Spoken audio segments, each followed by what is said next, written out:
Thank you for coming. So I will go through as fast as I can because it's a lot to cover. So thanks for the organizers for inviting me and having the opportunity to talk. So I'm talking about on behalf of Fatbot Games. We are a premium games-oriented studio founded in 2015, located in Slovakia. We grew to 6 people. Since the release of Vaporum. It was really well-received game with 90% plus rating on Steam, and right now we're working on our next game. It's a prequel for Vaporum, and we are trying to go for release in Q1 2020. So my name is Tibor Repta. I'm formerly educated as an engineer of architecture, but I was developing games since I was 8, or I was trying to develop games. I used to work as a 2D, 3D artist and UI designer at Cauldron, and I founded my own indie team, Fatbot Games, with my year-long friend Matej Zajačík. So the experience of developing Vaporum was like the most changing experience of my life, because I had a lot of opportunities to learn and also fuck things up and then try to recover. So this is a launch trailer for our games. Guys, can you play the video? Maybe. Maybe you can skip into the half of the video because there's important stuff.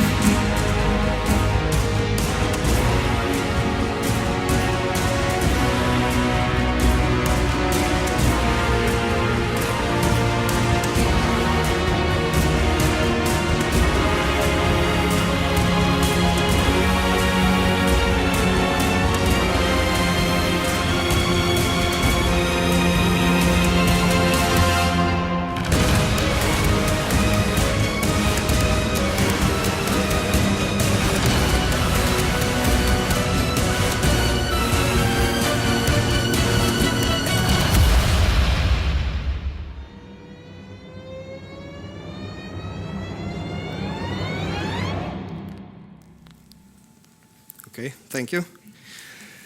So, Vaporum is an old-school, inspired grid-based dungeon crawler. It's set in a steampunk universe. It's inspired by Dungeon Master, Eye of Beholder series from the old times. Yeah, we can skip probably this part. The thing that we are trying to go for with this game is like having modern controls and quality of life features of the current UI and UX standards, but having the old school type of gameplay in the games. Okay, so the first obstacles in the beginning that we tried to overcome. First of all, it was like my realization that I cannot make the game by myself, and I was trying to find someone. I needed to properly specify the good combination of the game properties, the right scope and the scale of the project, and the potential for financial success. Obviously, the third thing was a fail, because I will talk about that later. But the first points, obviously, I find it was a success, but it's debatable, of course. So. Obvious successes was choosing a modular grid-based character of the game, because it's much more effective to work with, and it's easier to make tools for this kind of game. And also the gadget-based RPG system that is used in the game, it came to me as an idea in the prototyping phase that it will be much more interesting than having a character just naked and upgrading his skills that comes from nowhere. So this way you have an exoskeleton suit that you upgrade with your gadgets, and this is the thing that gives you the skills that you use. It was interesting enough, and it was well received. So, the fails. Probably a fail was a steampunk setting, because we get a feedback from the players that they would much more expect like a fantasy game, and since we were targeting quite a niche audience, we created a niche in a niche, so that wasn't a good thing, and we were not also able to properly present it because we didn't have a PR guy. And the single character RPG system also for this type of audience was not that great received. And also a fail was basing our idea about the market on the success of Legend of Grimrock, because they rode the indie boom wave, and it was really easy for them to get visibility, and for us it wasn't already, because we were coming a couple of years later. So the lesson here, what you should do, think thoroughly about the unique selling point of the game as the first thing ever before you start doing anything. Be sure to understand what your audience really wants, and also don't expect that the market in its state, when you start making the game as an indie, you will probably have it in 2 years ready if you're lucky, and the market can change a lot, so be vigilant to changes on the market and act accordingly. So during the prototype team formation, those were the tough beginnings. I was quite motivated to create my own game, but for me it was always hard to find someone as motivated as myself. But I succeeded in that, but also it was important after I found Matej, the guy with whom I formed the company in the beginning, the optimal distribution of skills and task ownership, like what's basically who does what and what's his responsibility. Okay, so the success was creating a level editor and basic movement code by a friend, Stefan, who joined me right in the beginning, but then wasn't a part of the project later. And the formation of Fatbot Studio with Matej, who actually, it was funny because we knew each other for a long time. We trained Brazilian Jiu-Jitsu together, and we always talked, we worked at video game companies, different ones, and we talked during our way home about how maybe a company should be run. And so we were both veterans with shipped titles from companies, and we both had good work ethic and motivation. And the working environment was fun because Matej, I rented him out a room in my flat because I was looking for a roomie, and I was building the assets for Vaporum at the start. Those were different assets for the prototype, and he saw that, and right away as he saw the game in movement, and he said like, dude, I want to go on this and work with you on this stuff. So he joined me, and basically the successful thing was also having a working prototype that we were able to represent our creative goal with. That's the most important thing that we did.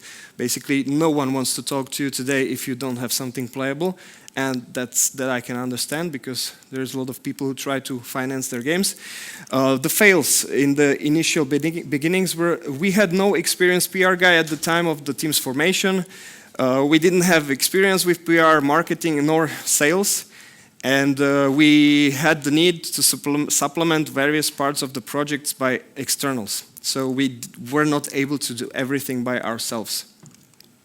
The lesson here, obviously, get a PR guy in your team ASAP, get a student, a fan, grandmother, someone. Get your basic understanding about how the business works, stop being romantic and do your research. Because a lot of times, even when some new people approach me, like what to do with indie development, they have really weird imaginations about how things work. So it's really important to know the right people. So go to game dev events, meet people, be part of Slovak Game Developers Association events, and so build your networks. And also read books, because try to understand that you are not the only one who had the problem in the past, and people tend to record their knowledge in books, and you can salvage that. So, investor hunt. We had to eat something, obviously. We had to survive financially during the search, and none of us two has ever done business dev. We both had to get out of our shells because we both were introverted individuals, and like me maybe less than Matej, and we had no business negotiation experience at all. So what we succeeded in was we had our own resources to survive during this time. To give you a ballpark figure, I invested maybe around 15,000 euros of my own money into being able to create the prototype and pay for music, pay for stuff. And yeah, we did also some freelancing work, but yeah, someone had to pay for that. So we had really well prepared documentation for multiple situations. This is really important because, as probably Helge in the previous talk said, no one will talk to you if you don't have your idea on paper, and you really have to do that. Like, understand what the publisher sees when you approach him. So we had the prototype built. It was like 1 hour of gameplay. I also had the prepared budget. Obviously, it was just my interpretation, but when the investor later saw it, then he understood that I have the basic understanding how things work and how much they cost.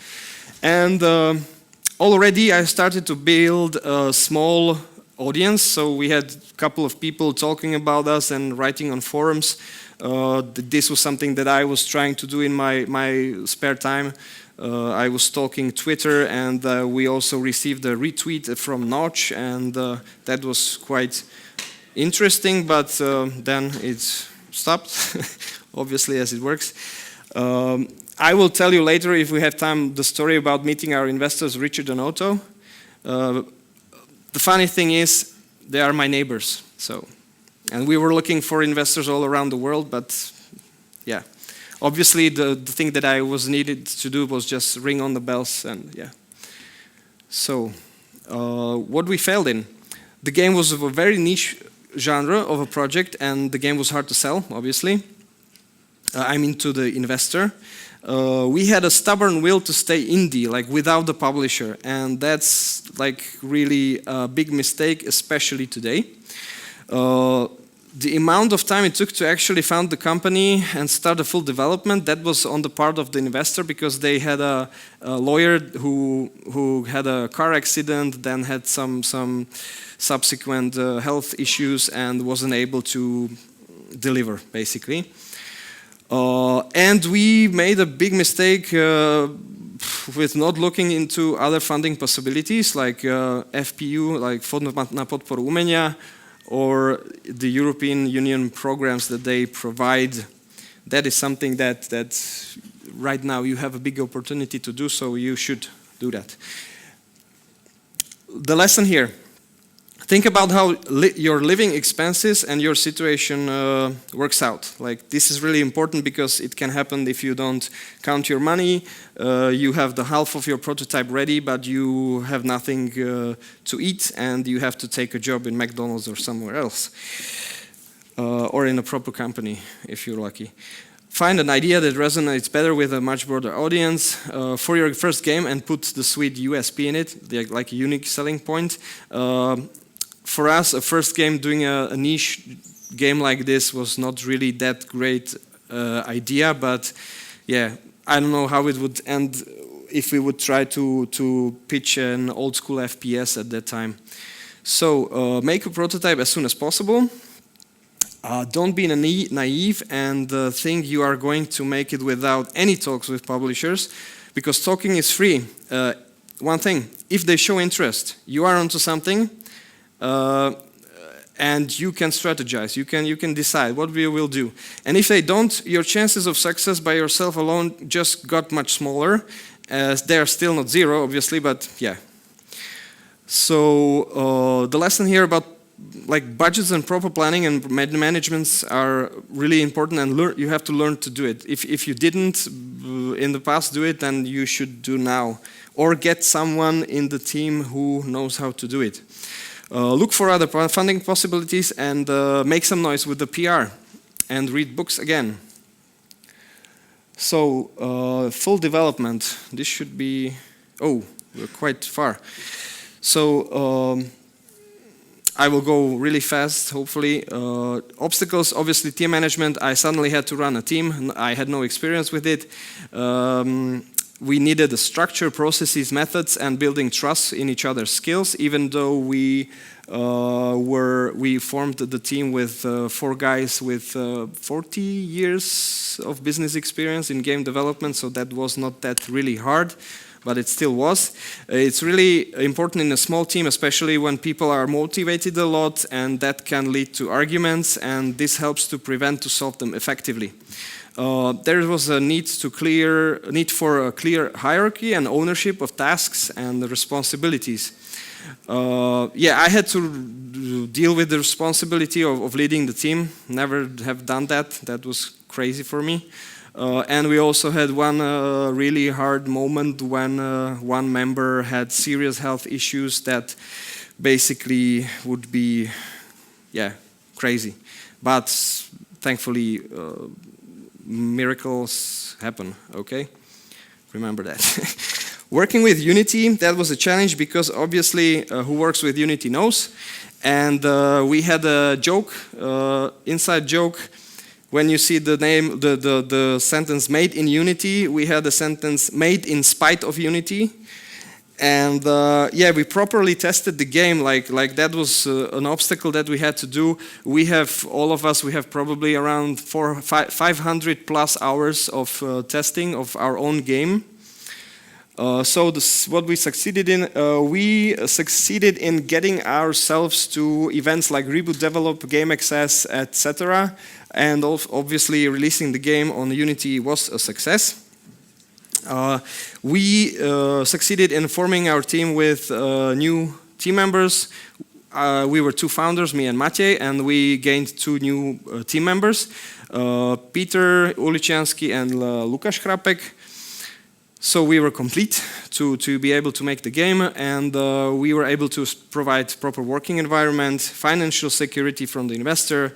We had a good habit of design with work of rules, processes, methods. We did great self-made tools, and the final quality of the game, we considered it a success. We have really great feedback about it, and we were able to build a good image of the company. We showed goodwill a lot of times. Clear motivation, transparency, active listening, blah blah, you know, like just don't be a dick, basically.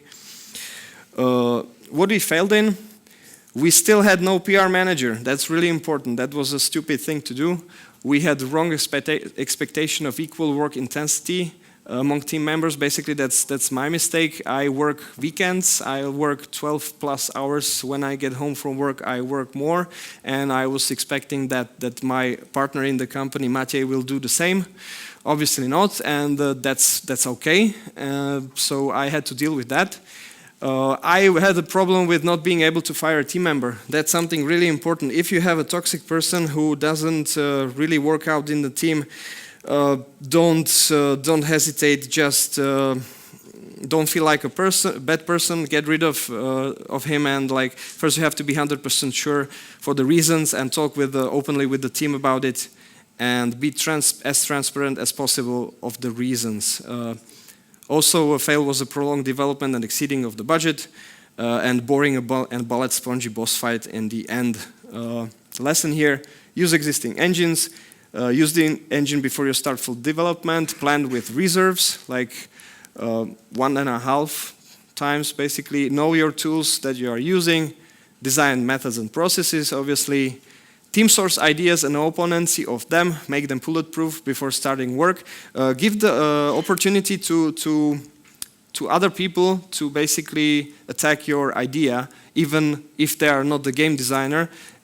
This has proven to be like a good strategy for us because we had great ideas coming out this way.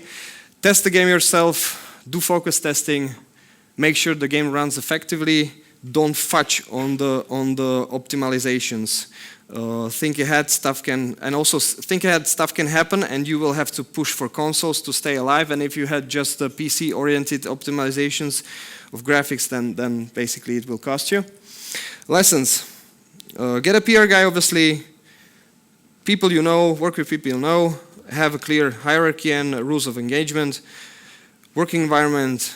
Make your due diligence when deciding on stuff, and take care of yourselves and others, because you can only mess your health up only once and then it's downhill, and not everyone is a 12 hours plus workday person. So, lessons in professional self-improvement, yeah, we can skip that, but just like lose your ego, don't be a dick, and don't rely 100% on others. People are lazy, put your heart in it and lead by example. So PR marketing, reaching out, finding the third party to do PR for us, that was a challenge. and we were trying to find a way to get to influencers. We succeeded in getting a reaction out of Notch in the early days, mentions on RPS, blah, blah. We had Felicia Day, I don't know if you know her. She played through our whole game on Twitch and also published that on YouTube. One fan of her suggested for her to voice our character in the next game, which we went to talk with her, but she's a member of a union, and we would have to unionize all the other voice actors. There was a rule, so it didn't go through, but she was a really nice, really cool person to talk to and to work with, probably. Also, Koch Carnage, like a known Twitch streamer, played the game through. And also, we managed to have a publisher on console releases, Merge Games. We felt that we still had no PR manager. We were not able to objectively judge on the performance of the hired PR company. We had a YouTuber incident where he broke the embargo 1 month earlier. It was really stressful. PR guy, of course, hire someone to do it for you. Watch for the target audience during the dev process, visit streams of similar games and react there, because those are the people who will get involved. Make an internal list of streamers and YouTubers that are interested in games like you do. And in case of a fuck up, be as genuine and transparent about what happened and solve it. Like, you have to own this stuff, because it's really important for your image and also like for your self-worth as a company. So the obstacles during post-launch, having to support the game after release, dealing with the feedback, and to get back on the new project horse as fast as possible. Success, lots of money? No, not really. Just lots of experience. We are still here, that's a success, and we have still nothing to eat. No, not really. You can see that I have stuff to eat. So what we felt in, we were trying to get on every available storefront. That is a no-no. When you are publishing your game by yourself on desktop, then don't do that. Concentrate on the bigger ones. We spent too much time on the updates. We didn't release the game on consoles right away after the desktop. We were expecting some kind of validation of being the good guy developers, and we thought that small things that we change will do suddenly some better sales. And a mistake was not jumping on the next full project right away. And no prototyping or focused brainstorming. That is something that I was trying to push in the company, but yeah, I was pushed back. So the lesson here: don't over-support the game. Learn to properly read feedback and implement it effectively. Don't try to have a spoon in every shit pile. Port your game yourselves and make the game perform well. Have an optimized game. So, porting. The challenges was deciding between porting the games ourselves or outsourcing it. Yeah, that didn't went that well. We decided to outsource it, and then the subsequent challenge was finding the right partners to do that. Success was releasing it on Switch, PS4, and Xbox One, getting a publisher, Merge Games, getting a lot of experience with porting, and getting to the conclusion that it's best to port our games ourselves in the future, because you obviously are the best person who understands your game, how it should be presented on the platform. And the fail, the amount of time it took to finish the ports and the agreement properties with one of the porting houses. There was a benevolent contract and an undefined deliverables and processes of cooperation. I will tell you something more about this because it was a huge fail on our side. If you are the owner of the company, you have to get involved in stuff like this, even if you feel that the other person representing your company is fully capable to do so alone. They might lack the knowledge of the hazards of game development in particular. I personally have failed in this because I wasn't involved in this process because I had other stuff to do, but obviously you have to do this. There were no real milestones and deliverables in the contract, so it couldn't be. There were some, the basic ones, but no details, and this might result in non-transparent and misleading communication with the other party, and yeah. Be as clear as you can about your expectations in the beginning of the negotiations. This will result in a clear understanding with the other side, and it creates a baseline for the final product you both agree on. It might lead to the other side backing out of the agreement, but you will at least have some reflection on you being unreasonable in your expectations, so then you can modify them and restart the negotiations. Expect the possible sentence, what kind of port did you expect for that kind of money? That is something really weird, but you should expect that. It might be a little hostile, but it's not a completely wrong statement because it was your fault not to draft the proper contract. So, lesson here, port your own games, learn to negotiate and be involved in the business side of things. Don't entrust the port to someone just because they have a game released on that platform. Do research of the quality of their work and make good contracts because good contracts make good friends. Okay. So we announced our next game, but I will skip that and go right away to the questions if we have some time, but we don't, so thank you.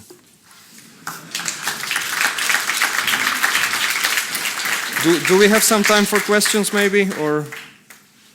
Sorry, the question was how it starts, like the sharing of the resources that flow into the company. You basically talk about it and you are as transparent as you can and you have a plan before you ask for the money. So if you have a plan before, you know how much you are asking for and you know how it will flow through the company and how fast basically. You always have to have a plan, have to have a design, documentation and budgeting and project plan. So that's the way.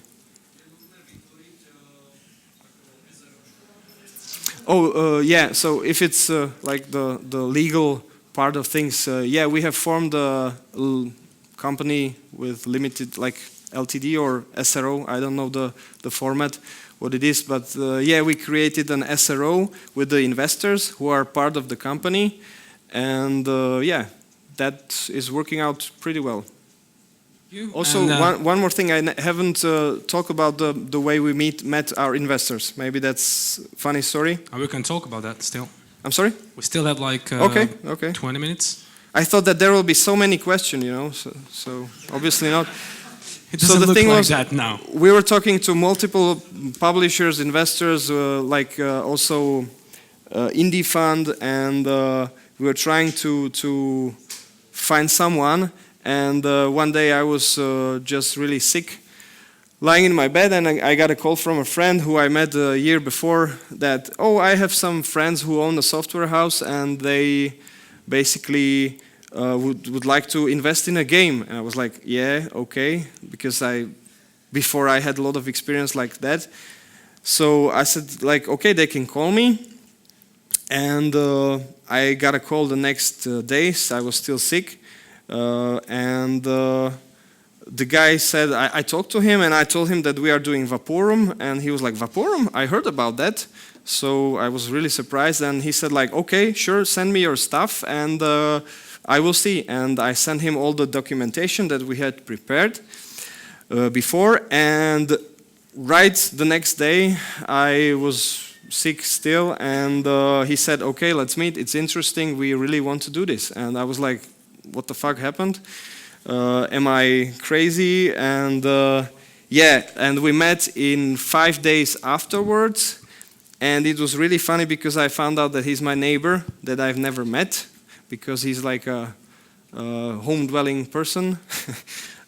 He's doing a lot of home office, and we met, we presented the game to them, we showed them the prototype, and they really liked it and said like, okay, tell us maybe tomorrow what's your idea about the ownership of the company, the percentages of the share. And with Maciej, we thought hard about it, and we said like, okay, let's make them an offer that works really well for us, but it's not really that insulting to them, right? And right, the first offer that we gave them, they said like, okay, that works. And we're like, it was really surprising because usually you don't get that kind of response. And the great thing about them was that they own a software house and they were able to provide us the whole infrastructure and hardware for running of the company. We have the SVN server as part of their servers, and we don't have to handle this kind of stuff by ourselves. And also they help us sometimes with some coding stuff, maybe some harder stuff that we have to take care of. And also they are hardcore RPG fans, so they were obviously able to give us a lot of great feedback to the game. One really important thing is that if you have an investor that invests only in the project, then the thing is that if the project is not as successful as they expected, they won't invest in the next project. But if you have the investor as a part of the company, then he's together in it with you and really thinks about like what the next step will be, because it's really a different type of an arrangement. One more thing that probably would be interesting, the YouTuber incident. We hired a PR company on like a suggestion from another indie guy, and basically they sent out keys to nearly everyone, I guess, and the one YouTuber who had like not even 1,000 followers uploaded the whole gameplay 1 month earlier before, and when they tried to contact him for him to take it down, he tried to create some kind of a like a public uproar. He was trying to tweet about it, I guess, and it was the time when a lot of that stuff about I don't know what it's called. Basically, people get outraged a lot about stuff right now these years. Sometimes it's not that bad, but sometimes it's really ridiculous. And he was trying to create something like this, right? So he was telling the company that they are trying to stop his free speech and stuff like that. And he didn't understand that if he activates the key and records the footage, that he automatically agrees to the embargo. And only after I started talking to him and I tried to explain him normally, not really authoritatively, just how much it can hurt us that we are a small studio and stuff. So first his reaction was, "Oh, you shouldn't have hired that stupid PR company." And I was like, dude, like, he was a dick, basically, and only after I threatened him with like disabling his the Steam key and hitting him with the copyright thing on YouTube, then only after that he started backing out, and but the footage was there for I don't know a couple of days, so that was quite a dick move from him, but it worked out well. And one more thing really interesting that I learned is that you really have to, if you lead a team of indies, it's not the same as you would do in a big corporate company. You have to understand that it's a much more closer relationship, but still you have to have the habits of being a company. So you really have to do all the business stuff, but you have to be much more flexible than you would have to be in a corporate environment. So yeah, that's basically it, and I think we can finish. Maybe some more questions. Really, guys, don't be afraid. I don't see you if you are. So anyone with a question? Okay. There's a question.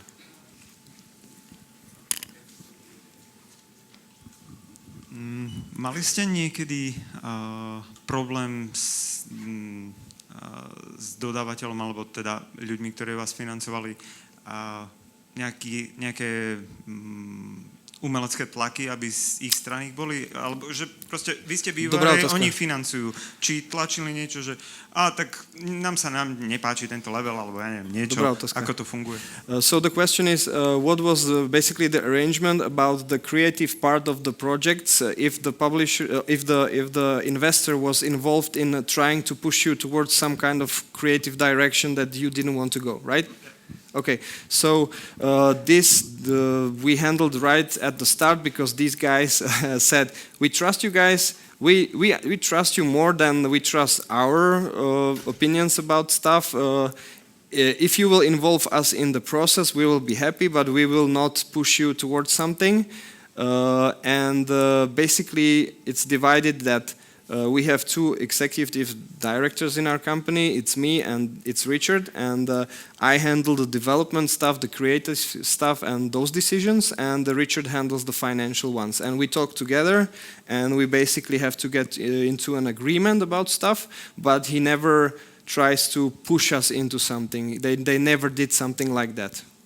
Because, yeah, we wouldn't like it, but yeah, we would be open for that, but now the thing is that we are doing our next game, and we are also pitching a couple of more other projects that we have in pre-production. And the thing is that you have to understand that us developers often have a different opinion about the market than the people who handle money or who handle the sales and marketing. And the standpoint that this is my opinion, I have no facts to back it up, but I won't budge, and you don't even talk to me about the stuff, it's really bad. It doesn't work in practice. Also, one thing, we went to an event where we talked to a different indie team, and those guys have Lukáš maybe talked to one guy, and they were talking about the creative input of people who are maybe not game designers in the team. They handle programming maybe or something else, and have some ideas about features in the game. And in that team, it was like, no, you don't. You cannot like talk about it because you are not the game designer. So don't try to give us ideas about that because you don't understand that stuff. So this is something that is really stupid to do because. Multiple times it happened in our team that we were talking about the story or design mechanisms, and for example Lukáš, who maybe is not a game designer or like a storyteller, but had a great input, and we went with his idea. So, and it worked even in different directions. So that's also a good thing to do. Yeah, maybe next question. Anyone else? Okay. May I ask that how did you find out that what kind of documentation do you need for the? How did we what? What kind of documentation do you need for the investor? And okay, so first of all, you have to have an elevator pitch. That's really important to do. Just maybe one sentence that you get a hold of the person somewhere. As Helge said, don't talk to him in front of the toilet. When he's waiting and trying to do his business, but try to be well spoken and really be able to present your idea as fast as you can with the type of language that is as effective as possible. And then you obviously need a one-pager probably, and then a 10-pager or a pitch document, but what really works for me, I'm having a lot of pitch talks right now with publishers, and presentation really works well. Don't try to present on a big gaming notebook laptop. Have something like this ready with a good display, and try to show a video or like concept art or mock-ups of your screenshots, stuff like that. And the thing that really should stand out of your documentation should be the unique selling point, like why you should make the game. Because today everyone wants to make a game. A lot of people can because we have Unity, Unreal, and there is a lot of information that you can get a hold of about how to do the game, and you have to stand out, basically. Focus on things where you stand out, and don't try to use language that has been used multiple times for different games, because if you have a FPS shooter with that is fast-paced, then obviously those words might not be ideal to pitch the game, because everyone who has the same game says those words. So yeah. And then you obviously should have a game design document. Everything should be prepared for the potential investor to get on board, because it's money, and everyone is careful with money. Imagine yourself in that situation, and what would be the thing that would sell the best to you, and do that, basically. You mentioned the elevator pitch. Yes. Is it possible to demonstrate it for us, just a shorter version, or it is secret? For Vaporum, Yeah. that was a horrible. No, that was bad. It was. I was trying to say like it's a steampunk dungeon crawler RPG set in the like unique setting and with blah blah. You know, it's right there. You would lose me, right? But it was successful, right? It was successful for them, for Richard and Otto. It was unsuccessful for other guys, probably. So I can tell you the elevator pitch for other projects that we are trying to pitch, but yeah. So also just don't be afraid to talk to people. Like that's one thing that I really hate, to talk to strangers, and try to break away from that. Okay. Anyone else? Come on, guys, don't be shy. No one? Oh.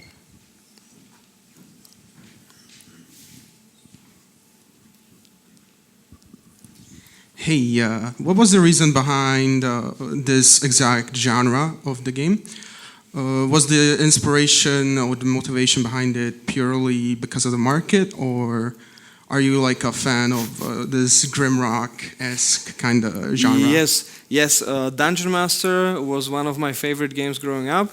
Also, I played Lands of Lore, Dungeon Master 2, and when Grimrock came, it was really like, wow, it's coming back, and it's so awesome, and I loved Grimrock 1 and 2, and I liked really steampunk, but not that like over decorative style of steampunk. I like more the combination of diesel punk or Art Deco.